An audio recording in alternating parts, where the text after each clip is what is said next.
started here with the beginning here of the pension stuff and Conrad Siegel. Hello, thanks guys, thank you for coming.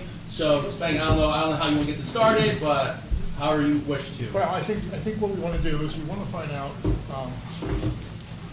regarding the audit, what issues, what do we need to do, how does the city move forward with this? You know, what are the suggested ways of handling, especially the police pension one, along with you know, the Non-uniform. The non-uniform. I think it's only the defined pension that was an issue with the $38,000. Huh? You did contribution. I do, Yes. yes, they're kind of related, so we can Work on that one. I can Okay. talk a little bit about it. So we have Ashley here, we have Jim Schaefer and Julie Rodkey over there. So I'm not sure who wants to start this out or. I can dive in. On the police pension plan, because it is a defined benefit plan, the state requires an actuary to perform evaluation every odd numbered year. So January 1 of 2025, I prepared evaluation using assumptions that, under the law, are typically set by both the city and the actuary.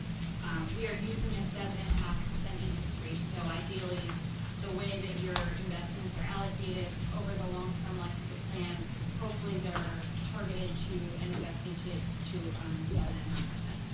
We can talk with the investment team later if that's not how they're invested, we can adjust those. But at the 7.5% interest rate, the plan is very well funded.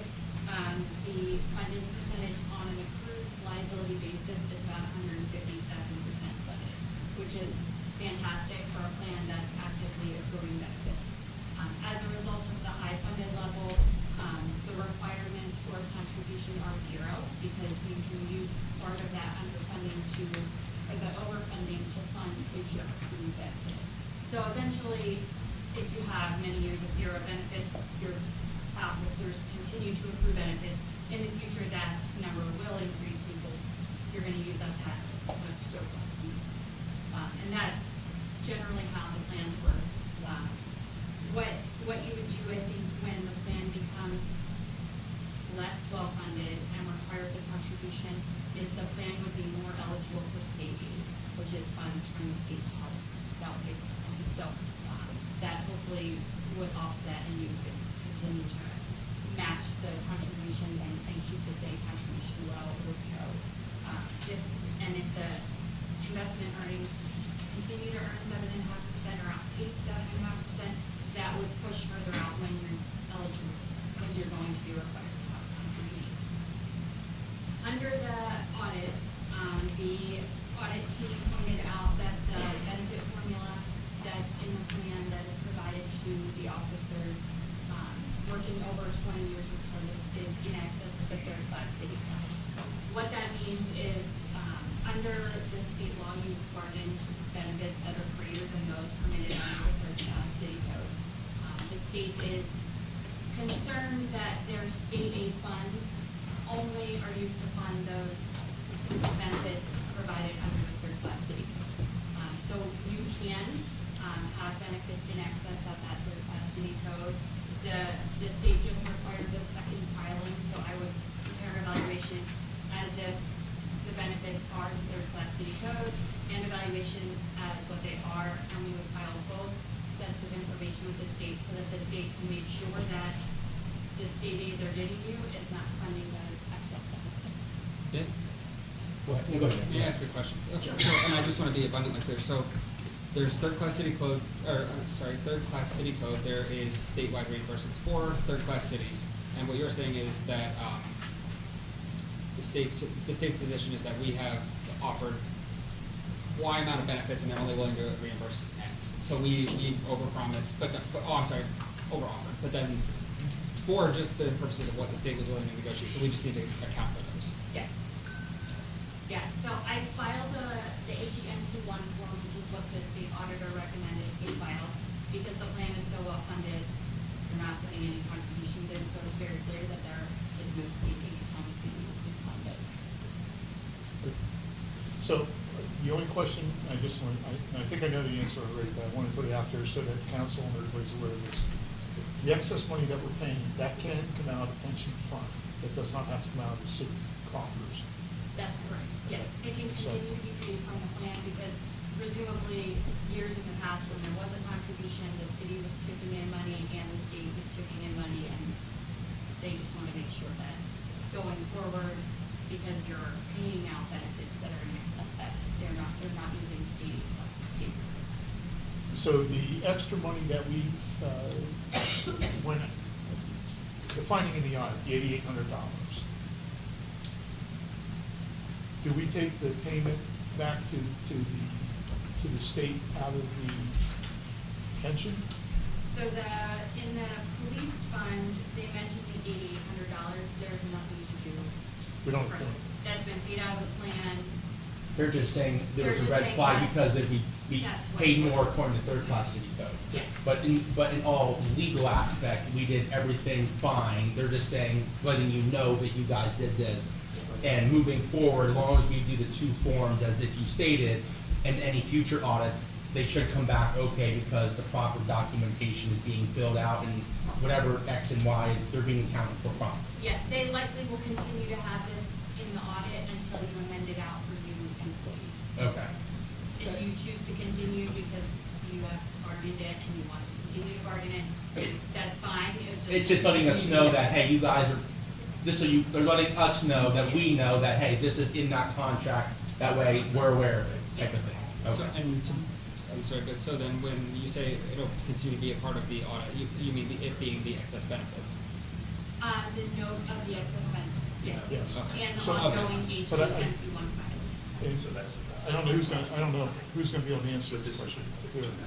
I think we already negotiated that out, because the only people that were left to be part of the additional dollars was Brad, and Travis.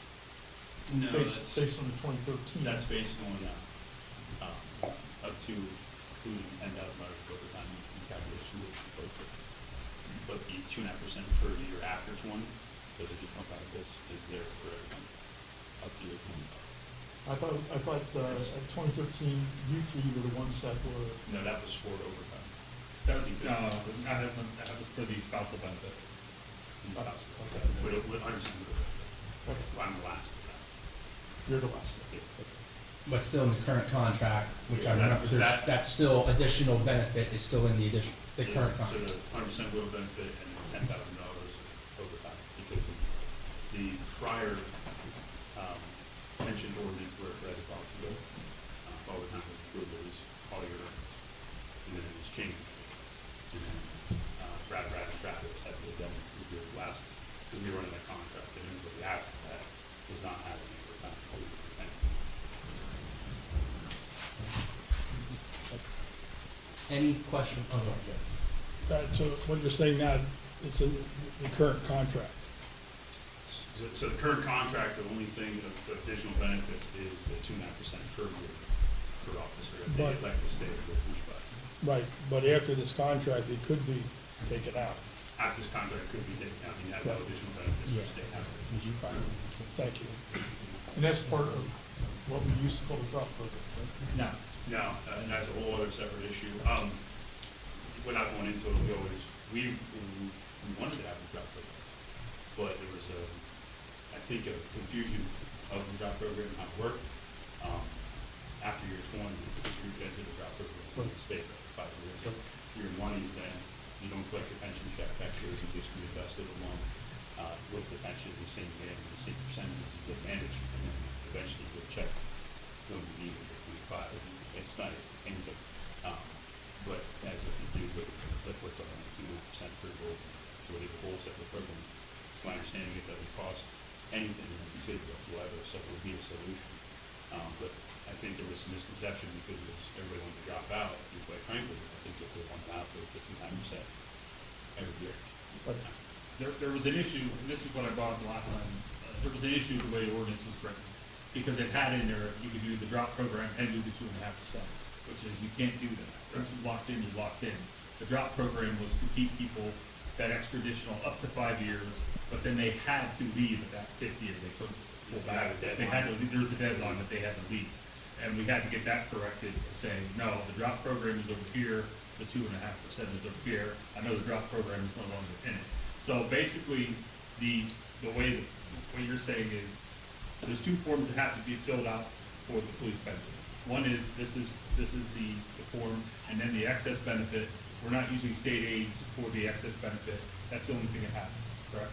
That's what you're saying, okay, thank you. So was this the first year that this hit us? This Because is I don't the remember first seeing year this that I before. issue, I believe, it's, the audit said there were verbal warnings, but it was the first year it hit because the first person who had those excess benefits retired and started collecting. So you had the excess benefits in the plan, but you weren't actually seeing any excess. It wasn't being benefits. executed at the time. Right. Was So- there two, is there two now that are broken? Or three? There may be. They probably didn't, at the time, it's probably, those other people weren't. I think there's gonna be three now. Jamie Quinn, Travis, right. And Jamie Quinn was in limbo for some time, so it was amended. All right, so is there anything that we need to do as far as, the plan? Do we need to change anything? Do we need to update our language in the plan? So I was looking at the code online, the plan document language, and it does not appear to agree with the collective bargaining language, and you should get those missing. So, So when the CBA is agreed So upon, what do we do there's a there? formality of adopting that We language. have to, people to change the ordinance. we have to change the CBA when it comes up. Well, I also think, and not to interrupt Joel, but the way the language is written in the ordinance and then in the contract at the time was you get 50% to 62.5%. There should have been a 2.5, like up to like that 2.5%. It doesn't read that way. It was never fixed correctly, and we kept trying to get that. It was just a oversight, but that does need to be addressed. You could address that now because it's in the contract now. Which we said, there's a lot of things that don't reflect correctly either with like third-class city code. If you want to change it to all in the Voucher, so comp time, and that should all reflect third-class city code. With what first? Sit down and say. Are you recommending that we do it now? Or do you think we should do it? I think we should update the plan document language to match the current collective bargaining provision so that the governing document of the pension committee is actually what's being executed. But then we can evaluate at the next bargaining period if we want to amend it out to be in compliance with some of that. Yeah. Yeah, I mean, to me, this would seem like the CBA should be reflected in our policy, but then as the CBA changes, we change policy or vice versa, based on negotiations, yeah? Yeah, but it's not, it's when it's legal, since you're getting your negotiations. Okay.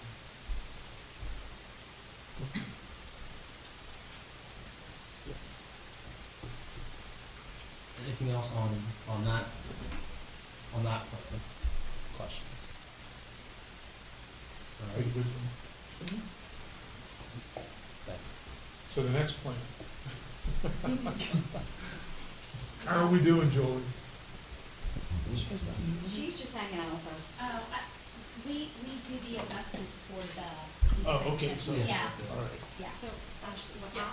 what I have found, And they're because I've doing been great talking job. with Melissa, who we handle with, So PRS is the other one, so. she Yeah. basically has said to me, because we have sent money back the last 2 years. Okay. She has said it could have gone to them when it should have gone back to the Commonwealth. She gave me all kinds of Okay. reasonings that could have happened. Okay. So she said if I send her X, Y, and Z, what happened, the findings, that can be sent back to us. Okay. If it was sent to her, if it was sent to them incorrectly, they can send it back to us and then I can get it to the Commonwealth. So that's where I'm at with that. Okay. So I'm hoping that's just the case, worst case scenario, that it was sent last year, it was sent to the wrong place. It was sent to PMRS and sent back to the Commonwealth. So I am in the process of, we're in the process of working that out, yes. So, and then when I did this year's MB 13, not Well, that's what I'm yes, saying, grade right? five, I'm I sorry. didn't know if you still have to pay, but you have to pay it. There's so many more. I went right back, I don't even know where that came from, it's been a long time. Yeah, you should check the spot for this. When I did that, I just did not, I didn't only define benefit, I defined contribution, did not go in that report. Okay, which is what I think they wanted you to do from the audit. That's what I gathered, so that is how I handled that part. And then I am working with them to find out if that money can come back to us in the event we make a percentage to the state, and she's working on that with me now. Okay. So that's where I'm at on that, so does that sound like I'm going in the right direction? I think you're going in the right direction. With the non-uniform plan, I don't have as much history here, and I kind of came in at the time after the defined contribution tier was implemented. But essentially, I believe the city has a defined benefit plan with PMRS for hires before 2022. And then at some point, the city decided that they wanted to implement a defined contribution plan for new hires, and it was implemented outside of PMRS, and that's what we're helping to administer. The state, in their audit, has come back and said that under the third class city code, that they do not allow a non-uniform defined contribution. So they're not gonna be stating on those individuals, which is counting. You want to offer benefits that the state is going to help reimburse because you don't want the full amount coming out of the picture. So what does that mean now?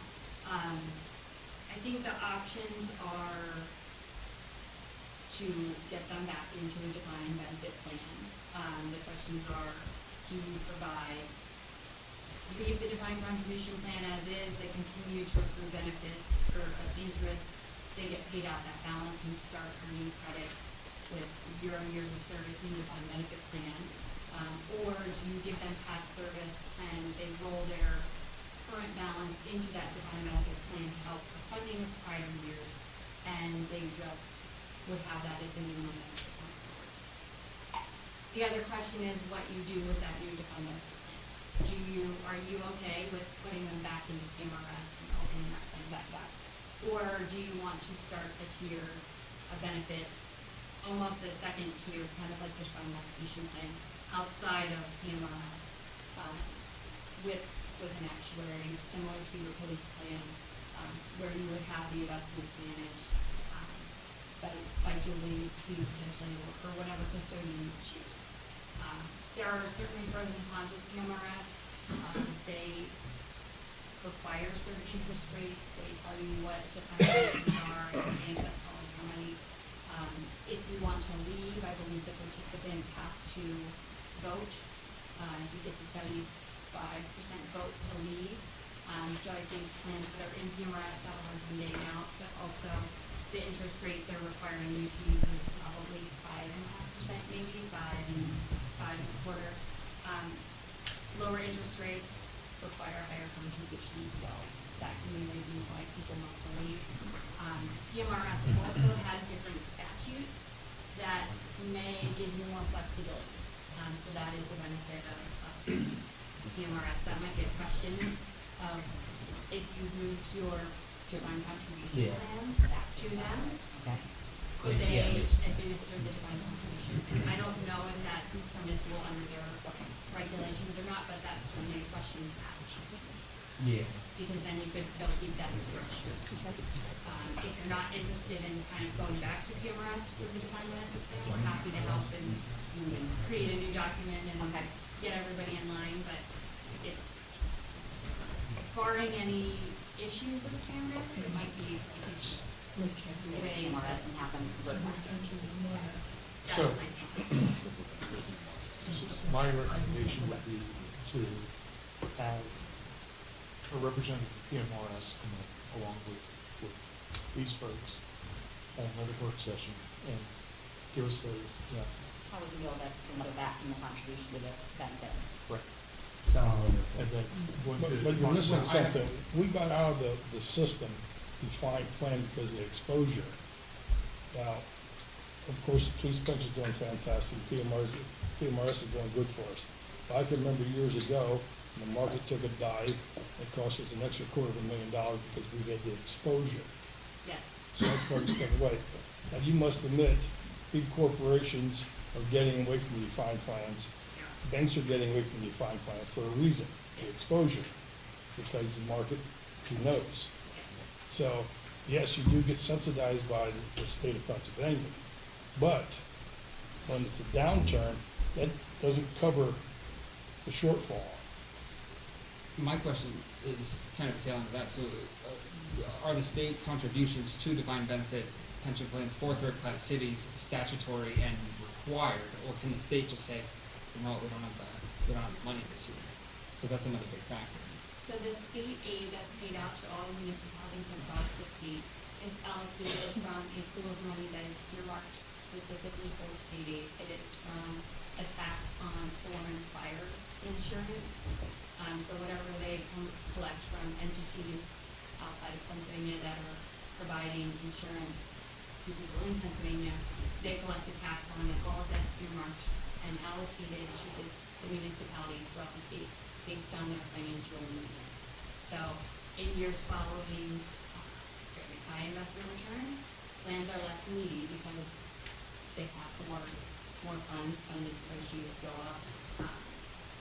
And then in years following downturn, all the plans are more needy, so there might be less to spread. There's not. So it's a variable subsidy. It is a variable subsidy. Historically, it has gone up. There's been 1 or 2 years where it has gone down slightly, but that's only after years of significant increase. But it is guaranteed to be paid, it just is based on the increase. Even, Yeah, so I mean, like, with all due respect, so I could say, like, I'm guaranteed to pay you, and this year you're getting $100, and next year you're getting 10. Yes. In a drastic example, but yeah, Yeah. okay. and back when we had that downturn, the only thing the state did for us, they didn't give us any extra money. They said, oh, by the way, you can take there was a time period we could stretch the payment out. You could, yes. Right. You could kick the can down the road, which, Exactly. if you do that, only makes it worse down the road. Right. So that's why we got to the point we stepped out of that plan because of the exposure. Yeah, so that's certainly something to consider, continuing to provide the defined contribution plan and just not getting state aid for it. That is an option. There are other cities throughout the state that have defined contribution plans, so I'm not the legal expert here on what's allowed and not allowed in the third class city, but it did seem like the difference between the plans I know that have defined contribution plans were operating under our home rule. So that would be the difference of why some are taking the defined contribution. And I guess back to I'm sorry. You go. Mine was quick, so it's actually the controller's point. Is there somebody that will come up maybe at the next work session and be able to answer some of the questions about, like, like what percentages look like, what the different types look like, so if we're going to revisit this? I can reach out. I deal with Melissa all the time. She's been very helpful right now with all of this. I can see if her or someone could take care of it. Well, Okay. along with you guys. I would think that's a good place to start, is to hear from I can see MRI what and they say, could could you offer? Thank you. Because you already have a plan with them, and that would be easiest for each, and the less costly option. It's kind of what I was gonna go over, because, so it's, my understanding is the state aid that we get for police officers is being used in the private pension to offset that, for that, so the issue there, we change this, and this should affect that, whether it might be. Sorry, say that again. So the state aid that they get for Yep. police officers is being used in private pension. It to help is. balance that. So, changing the plan would then affect that, though, because, and so if it's helping that grow, we'll be able to lose that option. Yeah, so if you would change and put those, go back and define benefits, and the city would just be able to receive paid for the additional benefits of the leave. But Brad, not to interrupt you, but your money's only going back into our defined plan that's Correct, that's existing. what I'm saying, I didn't want, if you change to something that's already exists, something else. Right, yeah. Don't lose It that- does not lose go that into opportunity. the other plans we have for the employees after 22, I think we said. Yeah, and I think there were 7 of them at the beginning. The one that change that affects is change. But the audit said that they were using employees that shouldn't have been used at county at the point. They counted some part-timers. When we did the Yeah, report, part-time when we did the getting 380G form, I think it's 380G form, we added that there, but I'm sure you click on 401 defined plan instead of the defined benefit. They give three Yeah. choices when you're filling that form out. Right. And we were adding them one there, well, from the way I'm getting out of it, we just don't add them one that now. 401 and just add the ones that are under PMRS and the police pension, Right, yes. right, and just delete them from that. Yeah, so from the So now that's state money. audit, there were two issues. One, the defined contribution plan was not a legal plan to be receiving state aid. That would be the 401K. And then the refund of money came from one getting some aid for 401A participants. And then also there were misreportings of one person in the defined benefit value of him who was part-time, who shouldn't have been reported. That usually kicks that right out though, if you don't have 6 months in, it usually throws it out on you. Because I'm the one who did the reports. It does, And sometimes it their just checks- throws it out and says you can't do it, so you delete the whole thing out of it because you want to qualify to put Yeah. it in there. Sometimes their checks don't work and this is how they That's how get they- the money.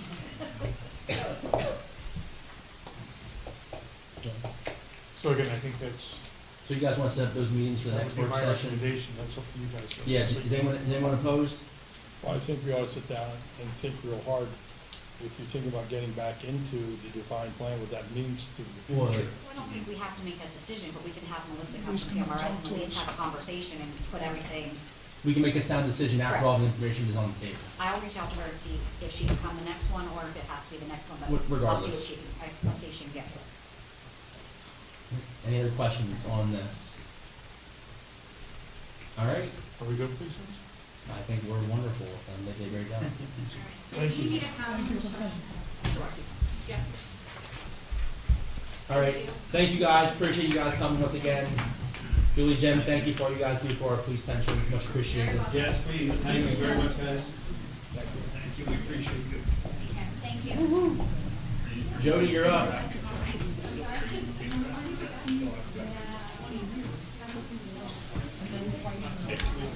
Yeah. Hello there. Thank you. I'm bearing gifts. Very nice. Thank you.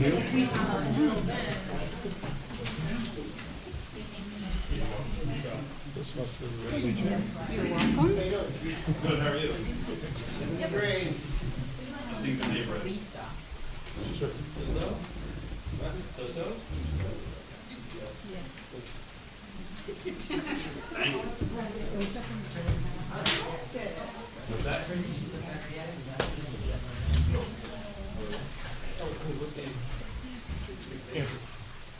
One back. With the adapter.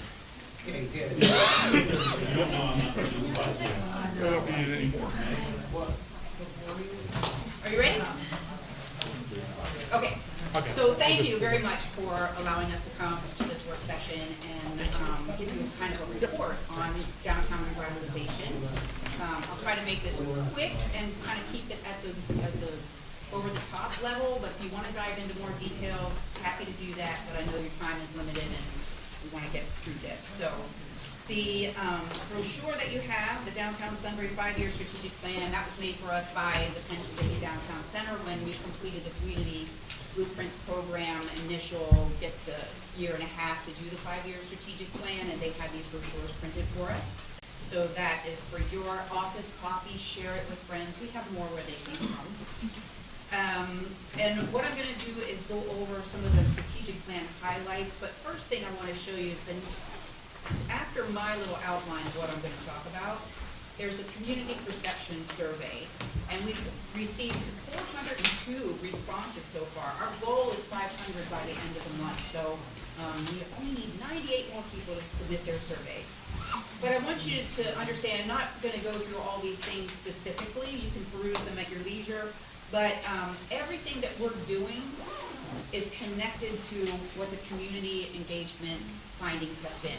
So the things that are shown here, you know, in the strongly disagree kind of categories, you'll see that we're actually addressing those things in our 5-year strategic plan. So the way the scale works is red, the darker red is strongly disagree, the orange is disagree, gray is undecided. And that's kind of a good thing to watch in here, because if there's a lot of gray, that means people just aren't aware of it and didn't feel like they could make a judgment one or the other. And then agree is the lighter blue, strongly agree is the darker blue. Now after that, I have the actual strategic plan. And I'm just going to hit some highlights of that. So on the first page, it's our goals. You'll see the list of our team members, many of our team members and SRI board members are here tonight. And, you know, we've put a lot of work into this, and blood, sweat, and tears, so I hope you appreciate it. Goal 1, it has to do with increasing occupancy rates and diversifying use in downtown properties. You see there, I put us in yellow. Yellow means that we're in progress and that things are kind of on track. Green means it's something that's completed. So right now, the Pennsylvania DCED, the planners are working on our downtown property inventory. That should be completed in May. And the next objective has to do with our Main Street program and downtown management program. We hired our full-time downtown manager. Thank you to the Dickinson Foundation for a generous grant that allowed us to start that program and hire her, and also the contributions from the city. The Main Street approach, Sarah's going to talk about that in a little bit, and also our Main Street designation application will be due to submit that next month.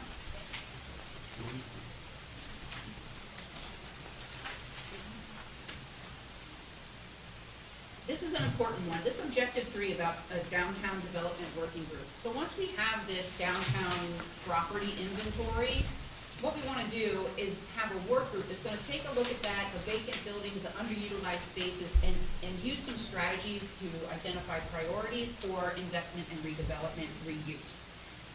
We would love to have representation from the different relevant city or agencies like the Planning Commission. We already have Redevelopment Authority. Or a council member is welcome to join that working group, but we're soliciting stakeholders for that group now. On objective 4, this has to do with downtown brownfield properties. A brownfield property might just be a property that has asbestos or lead paint, maybe is a blighted property. And we've already started in this. You'll see in objective 2 is in the green. We have selected for 4442 Market Street, which is the former police station, for a brownfield assessment. This is taking place under a grant that CEDACOG already had, and the kickoff for that was last month. They will do an assessment, which includes an EPA phase 1, a phase 2 if necessary. They will also go through developing a reuse plan for that property. In the end, that reuse plan will help lead to grants for design and planning, and then those, once we have those in hand, grants for implementation, actual renovation. It's a multi-year process, but we have started it. Then in goal 2, this has to do with enhancing the vibrancy and sustainability of downtown. The first objective has to do, all of it is kind of surrounding this U.S. Department of Transportation Safe Streets for All Safety Action Plan grant. This is a planning grant, and we have not applied for it yet. CEDACOG is working with us and is willing and ready and able to submit that. We'll talk more about the details in a minute when I talk about all the grants. And then objective 2, we wanted to be identifying all of the different public, private, philanthropic, and partnership resources to fund any downtown improvement initiatives. So we're looking for a list of planning grants, a list of implementation grants, and then from that, we can build a funding timeline for the different projects and initiatives that we want to do, a funding roadmap of sorts.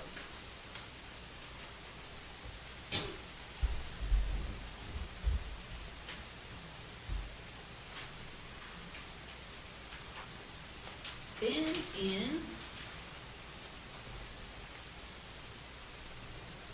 in objective 3, the Main Street designation, so we're submitting that application in May. We should know in a few months whether we get the designation.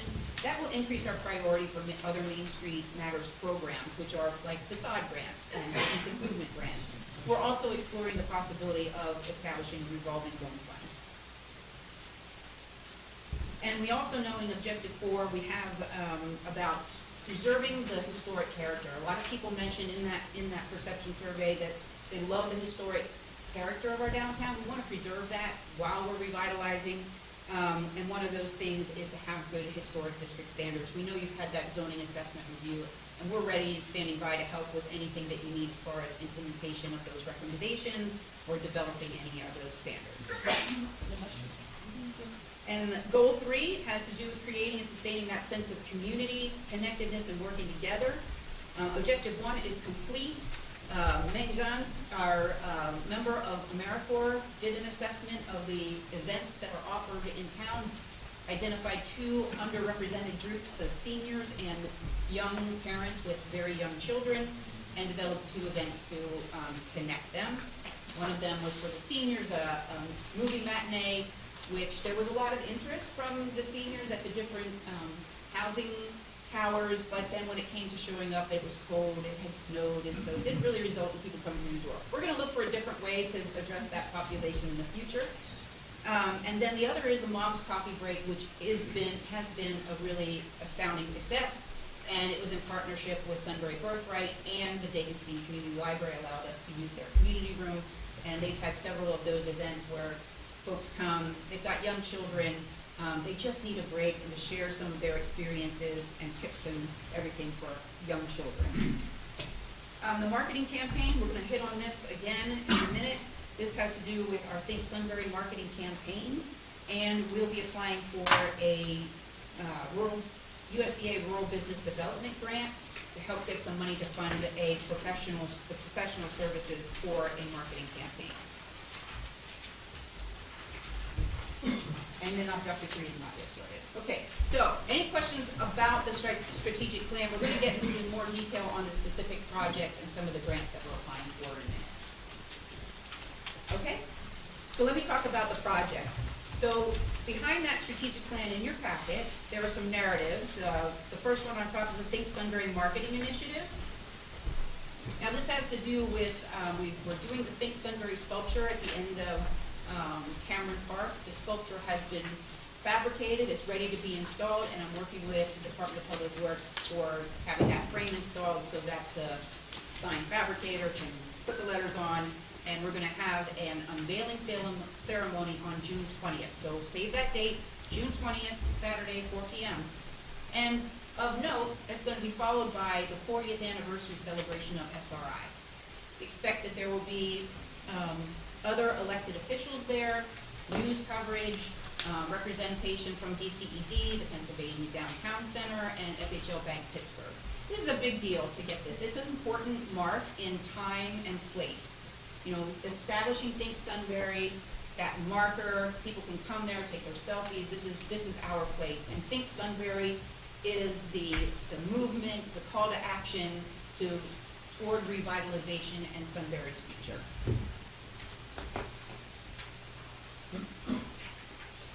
Next we have the Stroh Alley Improvement Project. Oh, I wanted to mention with that Think Sunbury, we have that website, thinksunbury.com, and we use a company called Locable, and they're a website design and also software company that has integrated into their systems a shared community calendar where the community calendar can be updated automatically as separate businesses enter their events.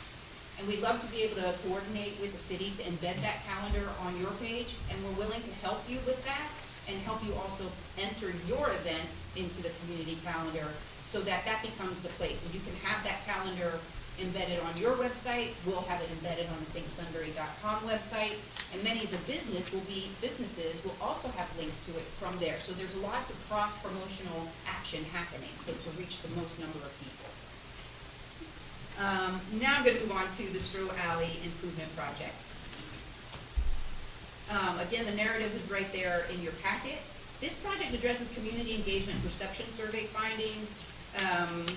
People wanting some space, they want more active spaces in town, more vibrant downtown. And want to thank the city for allocating some of your CDBG budget funds for the permanent structures. That will be the archway, creating that ADA curb cut for handicap parking so that it can be an inclusive space. I had some money donated and contributed by SRI community partners, Wise Markets, UTMC, and the JLO Giving Fund. And we've already been able to purchase 6 planters. They're here, they're ready to plant. Lloyd's Landscapes will be doing that for us this spring. We're in the process now of looking at the tables and chairs and benches, choosing styles and getting quotes.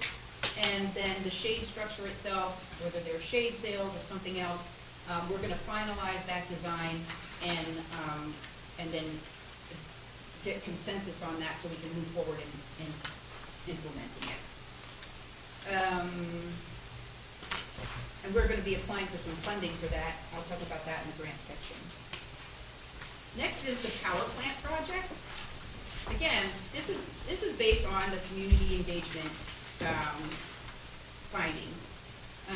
We want to have support for small businesses in our downtown. We want affordable housing. That is housing that is affordable for people that are working in town. And this project kind of touches on all of those things. It would house so this is taking place at 442 Market Street. That's the former police station, former bank, and right next to the market house. And what we would do is renovate that building and have the offices for our Main Street program right there. We feel like it's very important to have your Main Street offices right in your downtown, in the heart of it, so it's visible and so that it's easy access for all the business owners, and keep an eye on things that are happening in downtown. SRI offices, there would be shared workspace, business incubator. On the first floor, we hope to put in an ADA accessible living unit, and then on the upper levels, additional residential units that the rent from which would help fund the Main Street program. So we can help sustain ourselves in that. Now, the building is currently owned by the Redevelopment Authority, and we've been in coordination with the Redevelopment Authority about this plan.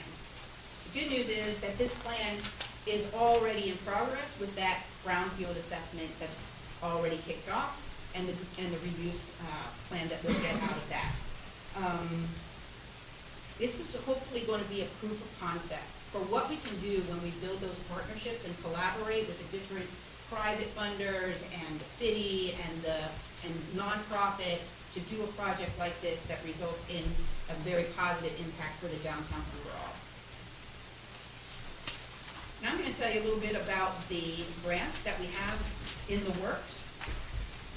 The Neighborhood Assistance Program Special Priorities Project. We're looking for $40,000 for the Stroh Alley Improvement Project. This is a Pennsylvania tax credit program where 90% of the tax credit will be given to the businesses for their total contribution. So that if they contribute, say, $5,000, $4,500 tax credit, so really they're only contributing $500 out of pocket.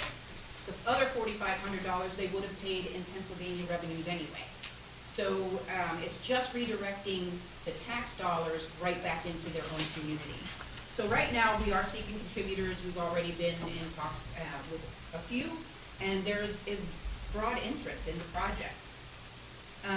The application is due May 26th, and something that we need for that is, since the city actually owns the property, we would need a site control memorandum of agreement so that city owns the property, but SRI is the project lead for the improvements in the alley and managing those improvements. City still retains responsibility for those permanent fixtures, and then everything else the SRI will do. I've been working with Joel, and we'll have a draft ready for your consideration.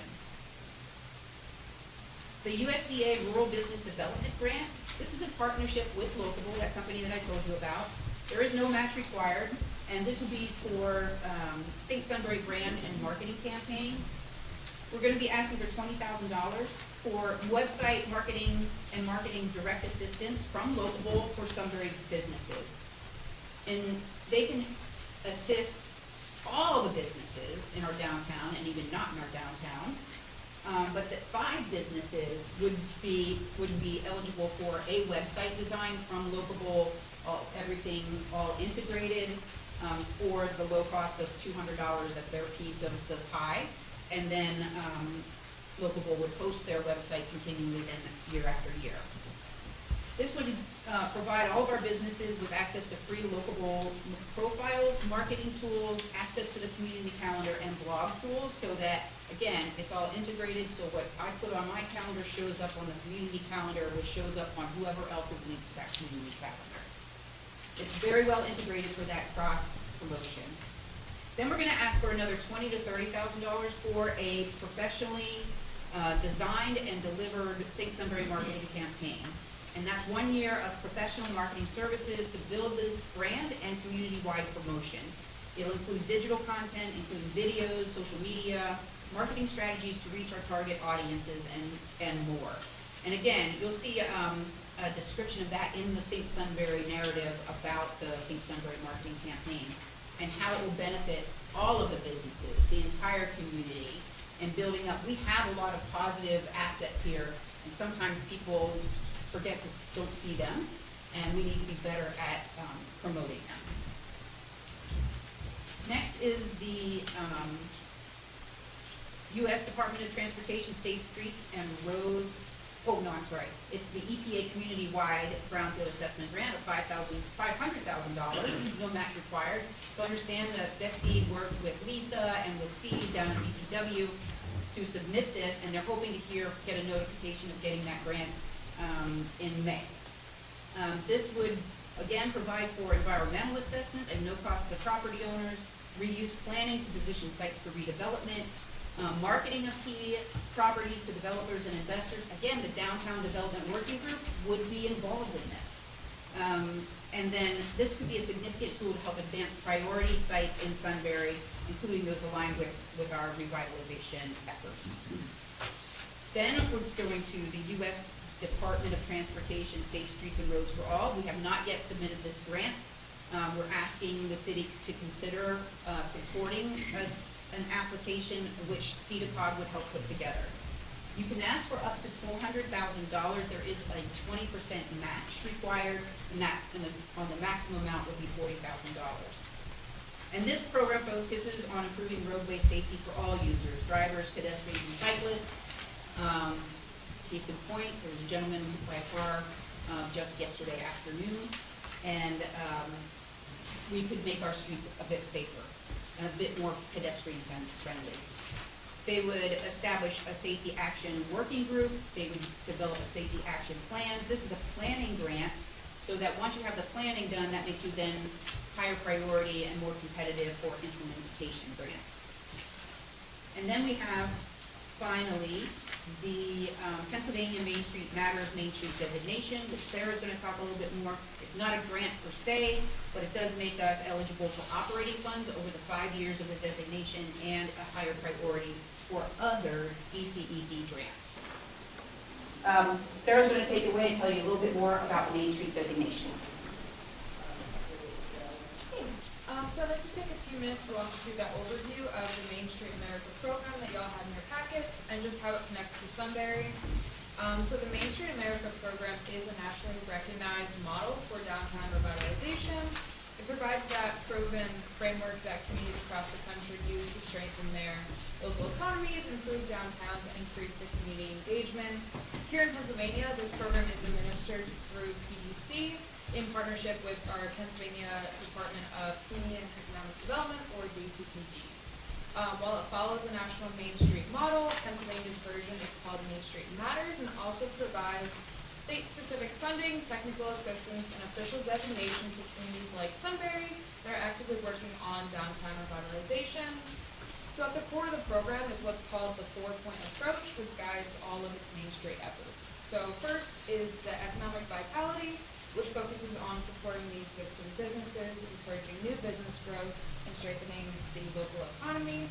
Second, you have design, which focuses more on the physical appearance of the downtown, so that can include stuff such as building facades, streetscapes, and just overall aesthetics. Third is promotion, which is about bringing energy downtown through events, marketing, and just anything that can increase foot traffic. And then finally, you have organization, which kind of ensures those strong partnerships, coordinated leadership, and long-term sustainability of that effort. So building on that framework, SRI's strategy focuses on 2 key areas. The first is our business activation and development. This transformation strategy includes supporting both new and existing businesses, offering workshops in partnership with our SBDCs, encouraging local business partnerships through SRI membership and our Think Sunbury initiatives, activating underutilized spaces, and working to reduce storefront vacancies. We're also focused on increasing the downtown activity through different marketing efforts that Jody has mentioned, also by supporting things such as First Fridays and maintaining that cohesive Think Sunbury events chapter. Our second focus area is downtown living, so this is making downtown Sunbury a place where people not only want to visit, but also to stay and live. This includes projects like Destro Alley and that power plant redevelopment by converting those upper floors of downtown buildings into housing, improving the housing quality, and providing those resources and support to downtown property owners. Together, these strategies align with the Main Street model and are designed to create a more vibrant, economically strong, and livable downtown Sunbury.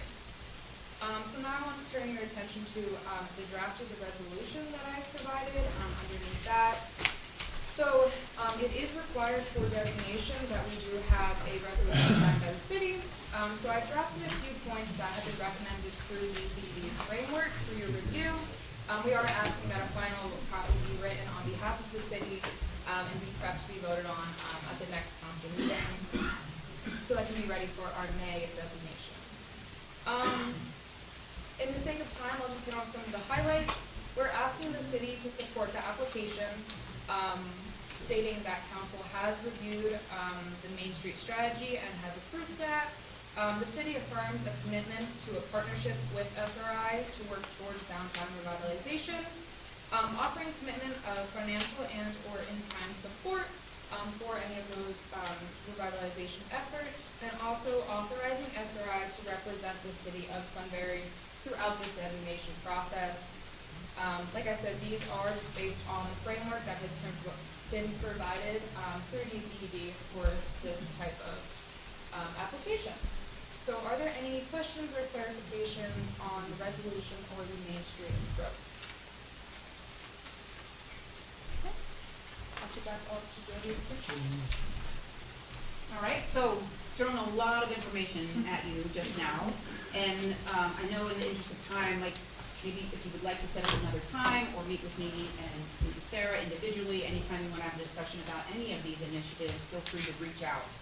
I just want to conclude with at the last part of the outline of what we've been talking about, there is a to-do list.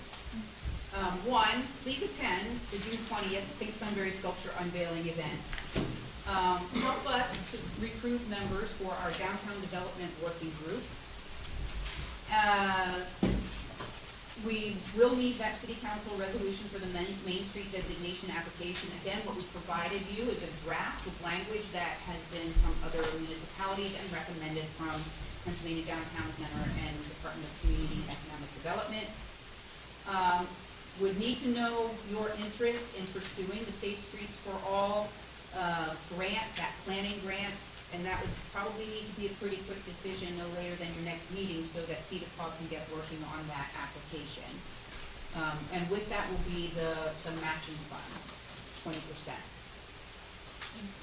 For the city, a locable account and profile, community calendar integration, and like I said, we are ready to help you set that out. You just give us a point of contact that we can work with, get access to, and set those things up. And then the site control memorandum of agreement for the Stroh Alley Improvement Project, we'll need that for our Neighborhood Assistance Program application in May. So if that could happen, you know, at the next council meeting as well. And this, I just want to say, I really appreciate all the city council and all the members who have been supporting us through this process, the Downtown Sunbury team, the Blueprint Communities Program, and for SRI over 40 years. And we appreciate that so much. It's both been monetarily, in kind, and then just being, you know, supportive of what we're doing. And we hope that that will continue and that our relationship will even be stronger as we move forward, especially for the Main Street thing. I mean, the things that we're asking for in that resolution, I mean, are really strong indicators of your support of this. It's part of your comprehensive plan, that downtown revitalization section of it. So, and we're very pleased to be working with you on all of that. With that, I can answer any questions, or I can sit down. So I just have one question. Yes. In the section 6, it says the commitment to annual financials or in-kind support. So are you guys looking for any type of, obviously you're always looking for financial support, but is there anything in the blueprint that says, hey, the local municipality needs to at least put X number of dollars towards the blueprint and things like that. That way we can budget on a, when it comes budget season time, hey, SRI is looking for, I'm making some $5,000, whatever it may be, so I kind of, that we know moving forward type of thing. So it doesn't have to do with Blueprint Communities, it has to do Okay. with Main Street. Okay, program. Main Street, excuse me. Yeah, so, and there is nothing that says that the municipality must contribute a certain amount or some percentage of the Okay. operating budget.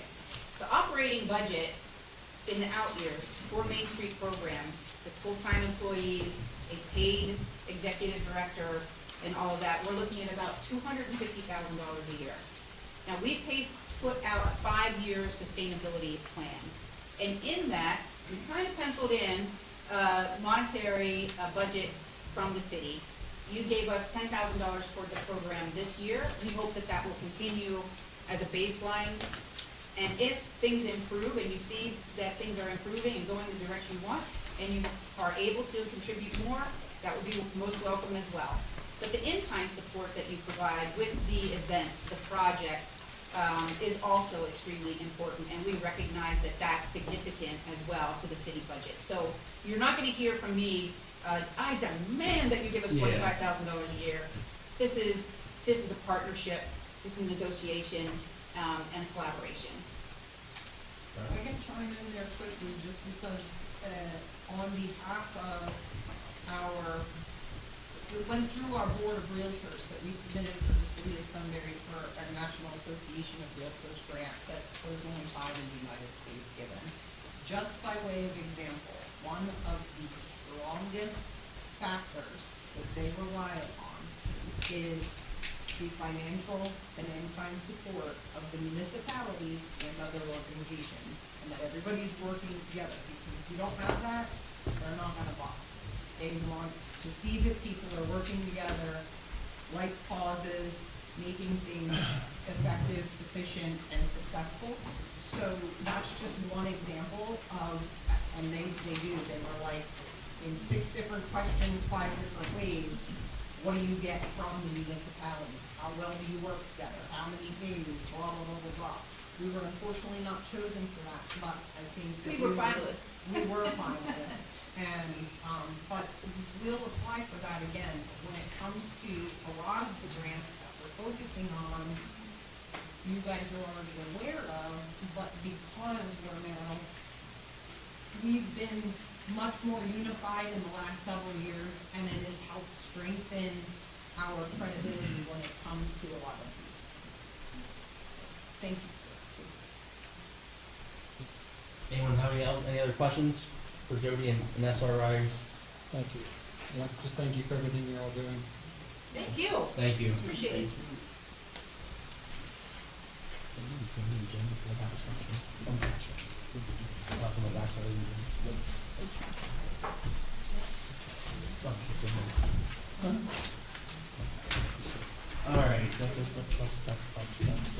All right, there's a couple other quick things here, just moving forward quick on the work session for tonight. I'm going to turn this over to Chief and possibly help Lisa with the T2 parking enforcement. I know we're trying to figure out the whole text to pay thing and the new vendor that we're not aware of, but it's there somewhere in there. I asked for them to try to find me all their, whatever they can send me so we can go for it to find whoever Yeah. that previous merchant was, so we can get it fixed. And they are currently working on that. Yeah, so long story short, the person who needs to go through for the text to pay, or call for lack of terms, the subscriptions expired, and then there's a new vendor, but we're never told who the new vendor is because it goes to a third party, so we're trying to figure out who that is, so we can get into that app and find out, what do we actually pay, what the money is, so on and so forth. So, just wanted to give council an update on that process and all that good stuff. So, any questions on that whole process and procedure? No. No. All right, Andrew, you're up with your 2 things with the spring cleanup voucher system and the EMA coordinator. So the EMA coordinator that we're, Bob here has declined to take up that position, so that is. Open again? It's open, yes. Okay. But the spring cleanup, we are transitioning to well, previously it was 3 to 4 days, and right around Easter, but we are expanding the program to last an entire month. We're going to the voucher system so that residents who need who want to utilize the spring cleanup, they can go in and get a voucher from the code office or the municipal authority, and they're redeemable on certain days, but with this expanded program, it gives them an entire month to kind of plan, collect whatever they have to collect to go with the authority. When does it, has that started, or is that what you're going to implement and say, hey, I'm making this up, the start date's gonna be May 1st, it's gonna be May 30th? No, it's happening for the month of May, so starting May 1st to the end of May. At the end of May, all vouchers are expired. So May 1st, you can, Will that be on the third, or you take it to the dump. Yep. So then with that being said, is like, I'll just use myself for example, do I get one voucher, do I get a limited amount of vouchers, what does the voucher entail, type of thing? So the parameters are still the same within the spring cleanup, so no household trash, no large quantity of Freon, no tires. But, okay, so But like you the can go- typical normal garbage type thing. Correct. Just like we And- did. Yeah, but we never, so I'm just saying, We didn't do so, vouchers in the past. We didn't do You're right. vouchers in the past. The We only didn't do thing is- vouchers in the past. yeah, so I'm saying, like, do I get, I'm just saying, just How so many people. vouchers can you get? That's what I'm saying, how many vouchers can we get, is like, you get one per household, you get 5, I'm just making up a number, I don't Okay, know. you can do one voucher at a time. If you need another one, you can go back to either the municipal authority or the code office if you get another Okay, one. what's stop And so- somebody bringing it so- from the city for somebody or whatever? Yeah, like, So the reason being behind, Well, that doesn't happen. No, I wouldn't. no, but I'm just saying, like, for example, I say I go in Monday, then I go in Friday, then I come back in Monday, is there like, I can only get 2 vouchers, or can I get as many vouchers as I need to clean up my house? I think at one point we talked about a maximum of 4. Okay, I'm just asking, because But, imagine you know, people would take advantage, that's why I'm asking. Sure, sure. no, it's one voucher at a time. If you need another one, like if you're at the authority and you say, Yeah. oh, I'm gonna get another voucher, you go back to the municipal authority, get another voucher. So basically, you're allowed to get 2 from each location, or you're saying 4 from each location? One at a time. One at a time, And right? if you need another one, you go back. If and get you another need voucher. another one, I don't think anybody's gonna question you, go back and get another one. Well, yeah. It's only gonna be for the month of May, number one. Number two, the reason we're doing this is because the amount of, stuff that's been delivered to the transfer station has gone down significantly. So it's actually not cost effective for us anymore to do this. So what we're looking at doing is we're gonna go alternate years. So one year we're gonna do the voucher system, next year we're gonna do electronics and TVs, things like that, and tires. And then next year we're gonna go back to the voucher. In order to, because it does cost, it's not cost effective to keep doing it the way we're doing it. We've gone down probably a quarter of what we've done in the past. People are keeping their properties clean, it's a good thing. That's a good thing. Well, and But now- that's, and Josh, that's a very good point, because, you clean out your basement, most likely you're not gonna fill it up in a year. Well, it depends, I bet code's gone through a pretty. How many houses have you been in? Well, That's- but they may not have been cleaned out. They may not have been cleaned out. An adjustment there is, I think, what we were doing with the voucher system every year, because we don't know, but the electronics, the off items are every other year. But since they've been seeing a significant decrease in tonnage, we're just trying to limit number one, the flow, and reduce the labor cost behind having this spring cleanup review, because it's interdepartmental.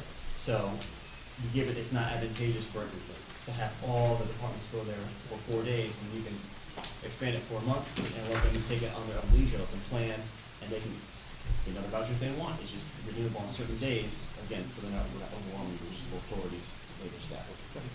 And when you go in for your voucher, you're gonna have to say where you live, because Augusta has a Sunbury address. Yeah, they're gonna see, like, get the right ID like they had to do in the past. So each time you go down, you need a voucher. Yeah, you'll have to either go to the code office or down. For it to be free Or to be quick, yeah. during the month of May. What I'm saying is if you have a little car and you got a big pile of stuff and you run one load down, that means now you gotta go back and get another voucher. Correct, but the idea behind expanding it for an entire month is if you think you need an entire trailer, you have the Right. entire month, say, I want May 29th voucher, I'm gonna get one large trailer, take it down at once, so it gives them time, residents of leisure to plan ahead. Make one.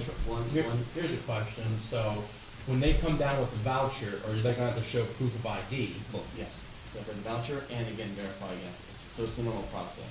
You verify your, residents at the code office or the authority. Yeah. When you, at the window, you verify it again, just to make sure that nobody's not duplicating the voucher. and- I don't wanna say duplicate the voucher, I just say, I give it to my buddy who lives out of town, here, go ahead, here's a free voucher, Yeah, go ahead and go. Yeah, they're still gonna verify Yeah. ID there. Yeah. Still will. Is there a way to get a voucher for people that work and you can't get it before you gotta close that for the day? Yeah. You take it down Hours. Saturday, you can take it down Saturday, am I correct? No, we're not doing Saturdays. No It's Saturdays. just Yeah. Tuesdays through Fridays through the month. For the whole month, correct. So it's just revamping so that we cut the labor cost, but give the residents more time to plan and clean up their So, properties. yeah, so you're hoping to limit it to 4, but if people don't take advantage, okay. I mean, is there, let's just say, you see an overwhelm, I'm just saying what, I shouldn't say what if, but I'll say what if there's an overwhelming amount, hey, the first week, we got 5,000, I'm just thinking about 5,000 vouchers, you're gonna say, you know, we're cutting it off here, because if it keeps on this trend, like, this is gonna really cost money. Well, we're limiting the amount of vouchers that are redeemable per day. So we spread it throughout the month. and Yeah. So therefore, it's not overwhelming the labor of the authority. Yeah. It's just their normal labor. So how many you gonna limit per day, for example? You guys have an idea on that one? Right, well, 30 to 60, but it's, again, it's open-ended because this is the first, if we're rolling this out, if they need more, they need more. But again, it's. Yeah. So if you can only get the voucher that City Hall and that municipal charge. Correct. So if you work during that time, is there any other way to get a voucher? But we had to find a way to verify the address of who's picking up the voucher, to make sure you're a resident of the city of Sunbury. It's no different than taking off work to go down and take the garbage down. Totally. I don't think so. Well, they did when we had the summer cleanup. Previously, when it was the 3 days, it was just those 3 days, and you had to take off work, and then you had to go. But it was open until 8 o'clock, it was 8, I it was was gonna open say after they normal have hours. extended hours, so I'm wondering, I'm not trying to change all of it, but like if there was 3 days in the month that you maybe Just say every Monday, for example, you're open till evening hours, 6, for if you example. extend hours or you even No, we're not change extending. the hours, like I know that would be a pain in the butt, but, you know, to do a 12 to 8 rather than a 7 to 3, or, To pick up the voucher, you're saying? well, for at the bar. Oh, just The a couple. vouchers, I feel like people could probably work around getting those a little bit easier than they can actually delivering to the agency. So if there were 3 times or opportunities that were a little bit into the evening for people to be able to do that, because we did have an extended hours. I think that would be something we'll look at if it becomes If it's overwhelming. problematic issue. Yeah. Right, yeah. Yeah, this, you know, it's a new thing that we're trying this year because of the number, and amount of it really comes down to the amount that we've been getting. It's been a quarter of what it was at one time, and it's just not cost effective to do it. Yeah. But we still want to do it, so we're trying to, you know, figure out a way we can still accomplish what we want to do and make it work.